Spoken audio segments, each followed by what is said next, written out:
guys, today's video is going to be about the squat. Similar to the deadlift video, after critiquing many people's squats both in person and online, I've come up with the top 5 mistakes that people make when they squat. So let's get started. Number 1, the number of people that I see who have this crazy walkout where there's 16 steps involved. They're miles out from the squat rack. They've wasted all that energy with a heavy weight on their back. Then they begin their squat. So pay attention to the walkout. Pay attention to everything you do. But in particular, the walkout. You have a limit of 3 steps. 2 big steps, a third one is there in case you need to just slightly readjust to find your correct stance.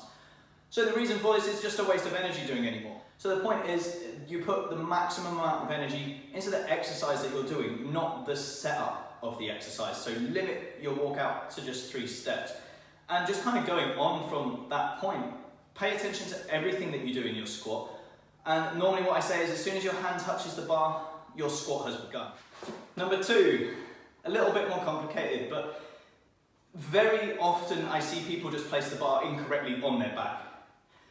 So what I mean by that is it's either too high or it's too low for their mobility and their squat mechanics. So for example, many people will naturally have this kind of forward lean as they squat down, and for various different reasons. So with that in mind, instead of trying to fight this natural lean forward, we can go into a low bar squat. So placing the bar low on your back, you're going to have to squat with that slight forward lean anyway.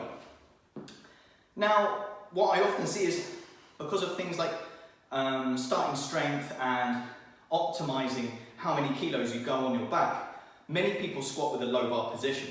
And that doesn't necessarily mean everyone can do it. So someone might be squatting with a bar that's too low on their back. So vice versa, we need to have the bar a little bit higher for it to match their squat mechanics. And you'll notice that in that demonstration I just did then, my torso is a lot taller. So see how your body responds to where the bar is placed. Feel yourself on the side. If you've got any horizontal movement in the bar path, that is wasted energy. Going back to point number 1, we don't want to waste any energy.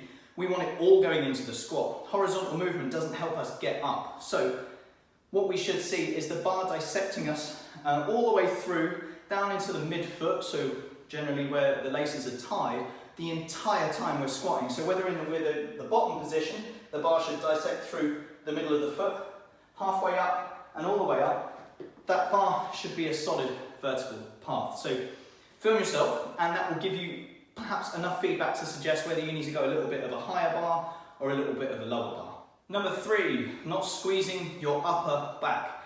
There's a myriad of cues that we can use to help someone look to engage their upper back. What you'll tend to find is if someone isn't very engaged through their upper back, you'll see this kind of forward rounding at the shoulders, and it will tip them forward because they haven't engaged through their back. So the best sort of set of cues that I like to use, depending on the individual, because some cues just resonate better with some individuals than others. My favourite one personally is to squeeze the bar over the back. So it's like you're trying to bend the bar. You can think like you've got oranges between your arms, you're trying to squeeze them. Try to think like you're pointing your elbows together. And the other one, think of a thoracic extension. So we want to be proud through the chest.